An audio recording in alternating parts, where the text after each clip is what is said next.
Welcome to the cosine function. Let's see. Whip out that calculator, pause this video, and go and find the corresponding y value from the given x values that are in this table. Go and see what is cos theta if theta is 0 degrees. What is cos 45 if theta is 45 degrees. Pause it, fill in this table, and then we'll carry on. I'm sure you all went and did that. Anyway, these are the corresponding y values. The reason we can sketch such a curve, I went over, it was all about the similar triangles, about the fact that for any given angle, the trigonometric ratio of that angle will be constant despite what size, despite the many various sizes of triangles that you may be working in. That's why we can sketch these graphs. So now let's go and plot the coordinates and see what shape we're going to get. When x is 0 degrees, y is 1. There's our first coordinate. Let's do that for all the rest.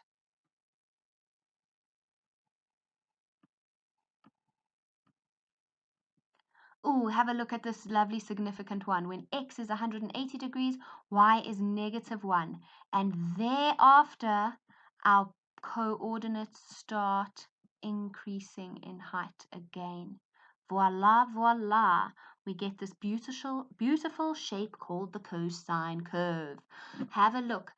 So that's the original formula, y equals cos theta. Of course, we're going to be manipulating it. We're going to be changing its amplitude. We're going to be shifting it vertically, and that's all still to come. But for now, if you can remember that for the first half, it's like you're standing at the top of a mountain or on a bicycle at the top of a hill, and you go, whee! We slide down all the way to 180 degrees.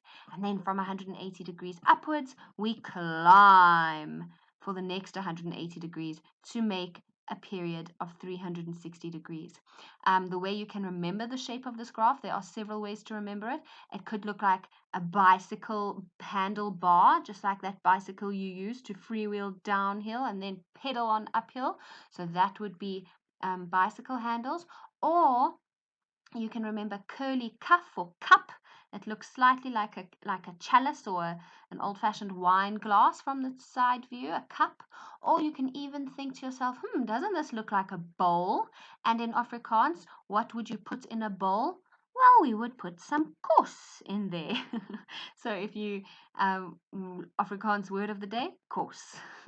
You can put food in a bowl, and that's why the cosine function looks like this. Righty, have a look at how we start up at 1. Remember the sine graph was uppy, uppy, downy, downy, a mountain and then a valley. The cosine graph doesn't start at the origin. It starts up here at 1, and we freewheel down for a good 180 degrees. Okay, then we reach our minimum y value of -1, and we climb up for another 180 degrees, making the full revolution of this curve 360 degrees. Another thing that's super interesting, and I hope you find it fascinating too, look at our cast diagram. Note that in quadrant 1, the 0 to 90 degrees quadrant, cos is positive in that quadrant, right? Because all trig functions are positive in the A for all quadrant. So if we translate this to our picture, our graphic representation of cos, look at how from 0 to 90, the curve is above the x-axis, and so the y values are positive here, just like cos is positive in quadrant 1. Then, if you look from 90 degrees all the way to 270 degrees on the cast diagram, cosine would be negative here because those two quadrants, 2 and 3, belong to sine and tangent. So cosine in quadrant from 90 degrees to 270 degrees would be negative. Cosine from 90 degrees all the way to 270 degrees lies beneath the x-axis, and so its y values are negative for that segment of the curve. Last but not least, the last quadrant, 270 to 360, belongs to cos. It's the positive cosine quadrant, and so 270 to 360. Once again, the curve is above the x-axis, and so its corresponding y values are positive. Let's see if you can remember that cup shape. Sketch it on a rough piece of paper. Do it 15 times over if you have to. Let's see if you can sketch the original cosine graph, the shape of a cup. Make it nice and symmetric. Make sure that the distance covered above the x-axis is equivalent to the distance covered below the x-axis, and then we'll label the significant points. For now, just get the shape right so that your work can look nice and neat. Right, once you've drawn your cup, you drop your pen down straight away and you label 360 degrees. That is the first significant point. Then you ask yourself, what would halfway through my cup, through my bowl, through my mountain freewheel down and climb up, whatever you need to do to memorize how to sketch this, do so. Obviously, the halfway mark to 360 degrees would be 180, and then the quarter would be 90, and the third quarter on the way to 360 would be 270. Great, let's go label our y-axis as well, and don't forget to label your minimum point as -1. That is it. It's as easy as that. That is the original cos graph. Now let's run through the theory that we covered yesterday as well. Don't forget to label all the significant points, as in your turning points and your x-intercepts. This right here is called a turning point, so look how I've given it a coordinate. I am doubling up the information here. It's not essential to put all of it, but it's better to be safe than sorry. Yes, I've labeled 180 degrees and I've drawn this dotted line, but if you forget to draw these dotted lines, then you definitely have to have that coordinate there so that I can tell you know that the minimum turning point on this graph is occurring at 180 degrees and -1. Now, period, the same definition as yesterday. Memorize it. It's the number of degrees through which the curve flows before it repeats itself. This cup flows through 360 degrees, so the period of the cosine graph is 360. It could start repeating itself more. It's more than likely it will, but we haven't stretched that far on our x-axis. We could stretch this x-axis to 720 and beyond, and then you would just see many curves. You'd see what looks like a wave. Now the range is always the smallest y value up to the biggest y value, hence we have the range of a cosine graph is y is an element. Don't forget to say y is an element before you answer range questions. You will lose marks if you do not put y as an element. Another way to say it is if you write what y is equal to. See here, y is equal to cos theta. If y is equal to cos theta, you can see it's nice and sandwiched between -1 and +1. We also have an amplitude in the cosine function, just like we do in the sine function. It's the same definition. It's the distance from the center line to the max value. The original cosine graph's center line is the x-axis. So what's the distance from this center line up to the maximum value? Yes, it is 1. So the amplitude of normal original cos theta is 1. Obviously, once we start manipulating, once we start multiplying this function with other values, we are amplitude. So here we are. Let's change this amplitude. First things first, let's sketch our original cosine function, shape of a cup. Let's pop in our significant features, our turning points, our y values. And now let's have a look. If we were to go and double every single y value, we would merely be changing the amplitude. So remember how this graph fluctuates between 1 and -1, and there's an invisible 1 in front of this cos function.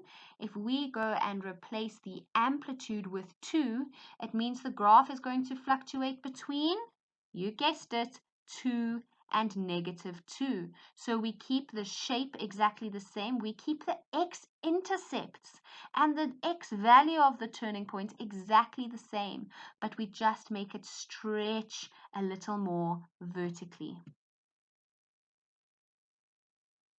Now what if we make this graph shrink a little bit? What if I asked you to sketch y equals a half cosine? I'm sure you've picked up on the trend. Normal y equals 1 cos theta fluctuates between 1 and -1. 2 cos theta fluctuates between 2 and -2. So a half cos theta will fluctuate between a half and -half. Let's go and sketch it. Ta-da, ta-da, it is as easy as that. So we can create a general formula for this function, and that is y equals a cos theta, where a represents the amplitude, and it has the exact same formula as the sine function, where if you want to find the value of a, you take your maximum value, you subtract your minimum value, and you divide by 2, and you will get the value of the coefficient in front of that trig function. Cool, right? Okay, so what if we now decide to shift the cosine graph vertically? Once again, let's drill it. Let's get the shape of this cosine function right, the original. Now let's slap a constant onto the end of that function. Basically, we're going to take all these significant points. What do I mean by significant points? It's either a turning point or an x-intercept. So 1 is significant because that's where we normally start. But now, if we're going to take every single coordinate and shift it up by 1, what do you think is going to happen? Aha! The shape stays exactly the same, but the entire curve moves up by 1, and we get a graph that looks like that. Now, what if we want to shift it down by 1? Every single one of these significant curves, points, is going to move down by 1. And so let's have a look. If our normal minimum value is at -1, where do you think our new minimum value will be? Aha, -2, because it was shifted down by 1. If our normal starting point is at 1, where do you think our new starting point will be? Aha, down 1 at 0. And that is that. So we can also add a q, a constant, to the formula of a cosine function, and that represents a vertical shift. Same formula as yesterday. If you'd like to find the value of q, you can pop it into the fraction max plus min divided by q. And so to summarize, we have an original cos function called y equals cos theta. Please memorize this. You should be able to wake up in the middle of the night and sketch it without batting an eye. And the same manipulations can be applied, being changing of the amplitude and shifting vertically. Remember, vertical shift can also be called a translation. And if q is a positive number, we're shifting this graph up. If q is a negative number, we're shifting this graph down. The amplitude, if a is a positive number, we are stretching this graph vertically or shrinking this graph vertically.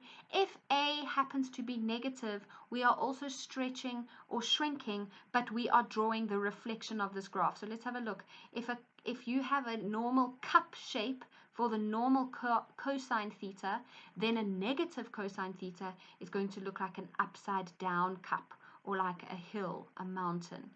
Okay, so just remember that negative in front of a function means that we've reflected it in the x-axis. Good luck for your homework. Please reach out to your teachers if you need any help.